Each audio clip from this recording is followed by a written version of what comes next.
Hi, this is Iramis. Hi, and I'm Jerry, and we're lifelong New Englanders. After 20 years of being married, we've learned a few things about each other. We really don't like the cold anymore. We're just not shoveling anymore. We hate it. Number two, 60-hour work weeks, high-stress jobs. We're not feeling them anymore. And we want to. Retire early. So, in our last episode, we talked about how we met, where we met, and the things that we did after we met, including a few of our dates. You do know that we ended up buying a house together fairly quickly after, uh, our having, I think, our like 10th date or something like that. But That was pretty quick. one of the things that we mentioned was that one of the questions that Jerry had asked me in one of our dates. Do you want to remind our folks what the question was, Jerry? Do you want to have kids? And I said no. Bye. And of course, I was like, wow, that's awesome. and of course, our date continued. Yay, because we're here. So we want to talk a little bit about what that did to our life and that decision, because this journey is about the decisions that we've made, and not having kids changed everything that we ever thought about life. And the other thing that changed is the type of label that we received from outside world. And that label was Dinks. Dual income, no kids. it's interesting that some of the older folks use that word a lot more than our generation. And I laugh, and I used to laugh at it. And for a handful of years there, I think our feelings were a little hurt because just a little bit. And I think it had to do with something that we had to deal with internally ourselves, because we did make that decision. And when we did get married, we were 30 years old, and we still had about 5, 6, potentially 8 years of where we could change our mind. And for those 8 years, we had to listen to a lot of folks hope that we changed our mind. Your mother alone asked us how many times? Oh my God, where am I getting grandkids? Yes, that's the question. Yes. And your godmother? Everybody. I think everyone, people at work, people on the street, strangers. I mean, this is a big topic of conversation. And at first, it was funny. But then when they started understanding that we were dead serious, they could not comprehend that. How did that make you feel? A little awkward at first, because like, okay. A little awkward at first, because I wasn't really sure if they were joking or not. Once I realized they weren't joking, I was like, okay, I don't want kids. That's just the way it is. I think that as a man, it must have been interesting, the conversations that you had. Most people probably just walked away. I know that as a female, I was looked at completely different. Things like, can you have kids would come up. Well, why not? Aren't you going to make your mom proud? I mean, don't you want your mother to be a grandmother? My mother was already a grandmother, so that was all. That wasn't out of the. That was not part of the conversation. Or don't you think that you will be lonely when you're older? Oh yeah, like you need a kid to like take care of you when you're older. I mean, when people say talk about selfish, that to us sounds a lot more selfish. That the expectation is that your offspring is the one that's supposed to take care of you. To me, that's definitely a more selfish. And folks have been changing their mind about that. Those expectations have been changed. Well, remember, this is our experiences and how we felt, because we made the decision to be dinks. And then the other thing is, we felt lesser at times at work. And I myself found that I was kind of pigeonholed into, well, she doesn't have kids, so she can work later. Or she doesn't have kids, so she could work on the weekends. And again, this was years ago, right? We've been married for 17 years, and we heard this at the beginning of that career when we all needed to strive and to really push to be better at our career, to be great leaders, to be present, to do more so that all the people around us, the leaders around us said, hey, they too will be a leader someday. How do you think did not having kids affect your career, Gerry?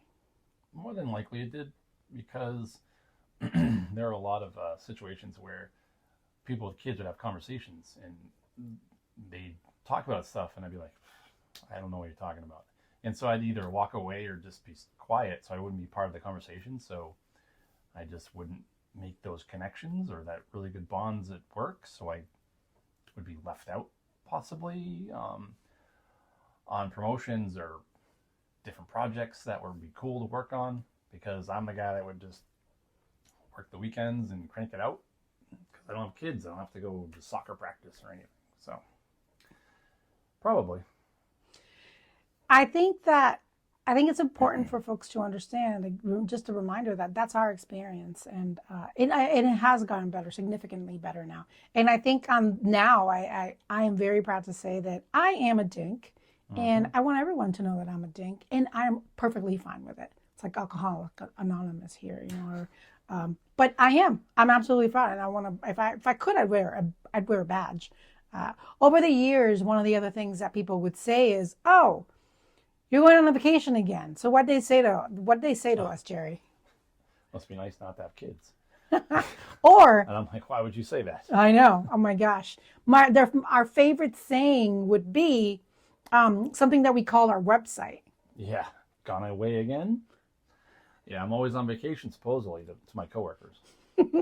Yeah, so what we ended up doing is we took that and we made it into our website. So we've had our website for over 10 years now. It's actually called goneawayagain.com, and we've used that to document all the places we've been to. So we have been to 48 countries, and we are very proud of that. We've had an experience of being able to see, meet, eat, talk, visit, stay, swim across so many oceans, so many seas, and visit and talk to so many people. They have helped us grow. And that to us has been invaluable. Great life experiences. That's the goal. Absolutely. So when folks talk about us being a dink, and does it hurt our feelings anymore? No, it's a badge. No. Thank you. Yep, absolutely. We want to wear it with pride. The other thing about being a dink, a dual income, no kid couple, is the freedom that we do have. Yeah, like if you had children, like on the weekends, you'd have to think, okay, what do they have to do? Do they have what's their schedule before you even think about what you want to do? And I'm kind of happy I don't have to worry about that. I only have to worry about Iramis. Like, do you need the car?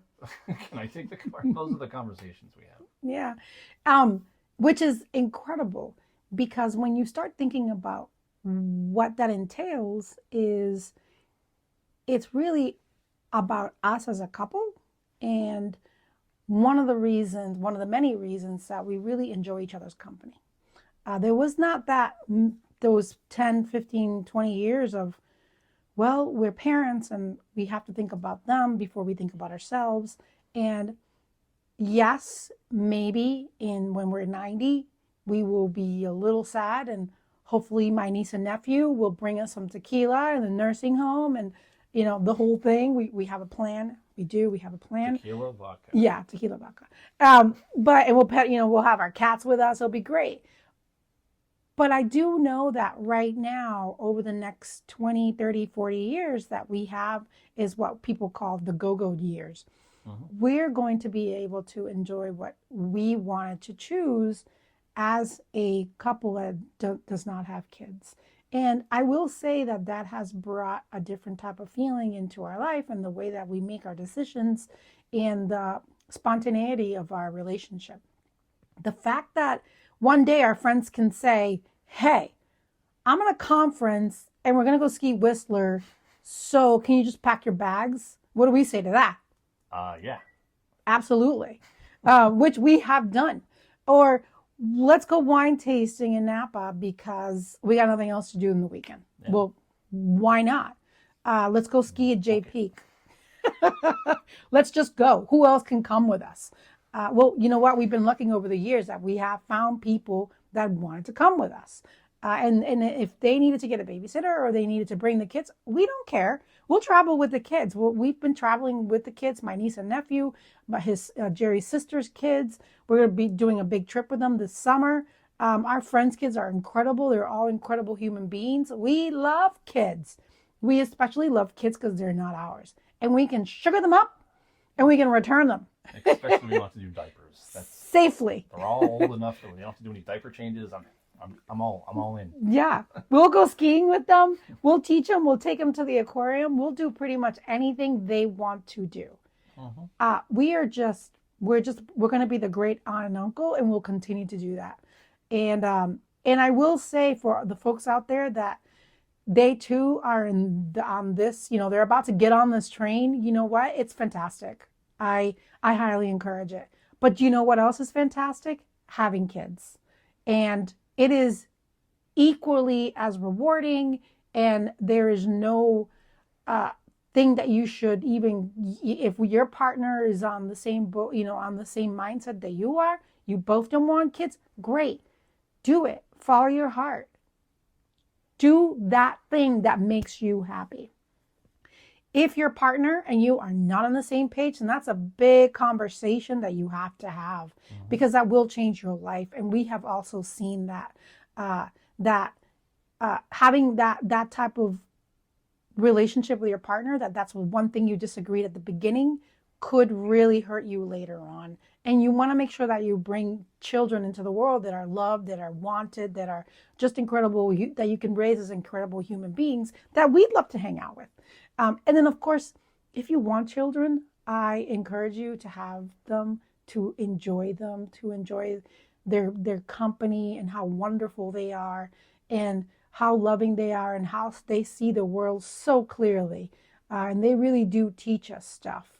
But you have to make those plans for yourself. You have to do that without anyone else's life getting in the way, without anyone else choosing your life for you. And you have to be happy. That's the main goal. I think that the other thing that has helped us go, because we do not have children, and this is something that's important to note, is we are able to have really different conversations about when we want to retire. And that's because we don't have that additional cost that we're thinking of saving for our children. College loans or all that crazy stuff. Everything, even like private schools, etc. And I have to buy them a car. Yeah, and Jerry and I have talked about this before. If we had decided to have kids, we would be one of those parents. We'd be taking care of them. We'd be making sure that they can make the right choices. But of course, we'd still be traveling. And we have many friends that their parents also took them traveling, and they had a great life. But for us, that was in the road. But for you, it's hard when you start thinking about retirement and when you can retire. But no matter what, we have seen people that are 50, that they have 3 kids and they have retired. There's no stopping you from where you are. If you're 10 years from retiring, 5 years from retiring, 1 year from retiring, it's just about making a plan. Making a plan, monitoring the plan, and adjusting the plan. If you have 1 child, 2 child, 3 child, it doesn't matter. It's just the fact that you're having a plan to make those decisions, and you're able to have the funds to fund those decisions, those experiences. Yeah. And just that once you have that actual plan, the point is that you thought it through and you made a decision. You came to that decision yourself. And I love the fact that Jerry and I were together on this from day one, that we really thought about what we were going to do with our life. We might have not known where we were going to end up. Sure. I would have never guessed where we were going to be in this house right now when we first got married. No, and the experiences that we had.